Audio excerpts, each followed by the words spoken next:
In today's video, I'm going to teach you how to seamlessly place a 3D object into a photo in Cinema 4D. The goal here is to make your 3D model look like it truly belongs in a real photo by matching perspective, lighting, and shadows. I'll walk you through the process in a clear, practical way so you can follow along and get convincing results. First, bring your photo into a Cinema 4D camera as a background.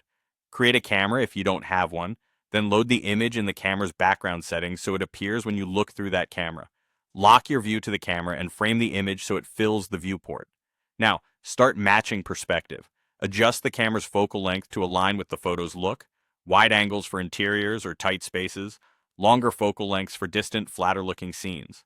Use the horizon line in the photo as a guide. If you can spot where the ground meets the distance, align your camera's horizon to that level. Parallel lines in architecture are very helpful. Try to match their convergence with your camera's vanishing points by tweaking position, height, and tilt. Take your time here. Good perspective matching sells the entire illusion. Next, add your 3D object and fit it to the scene. Drop it into the viewport and, while looking through the camera, move, rotate, and sail it until it sits naturally on surfaces in the photo. Think about contact points: feet on the floor, wheels on the ground, or a box on a table. If needed, add a simple reference plane to represent the ground so you can gauge where the object should rest. Stay in camera view to avoid accidentally placing it where it only looks right from another angle. Check proportions by comparing your model to known real-world sizes in the photo.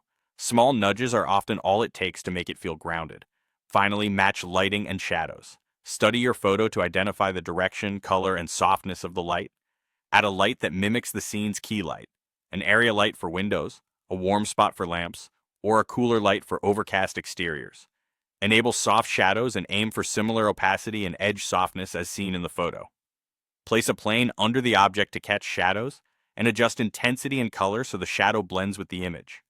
Subtle ambient light can help fill in dark areas. A touch of ambient occlusion adds contact depth at the object's base. Keep fine-tuning until the object's brightness, contrast, and shadow behavior match the photo, then you're ready to render.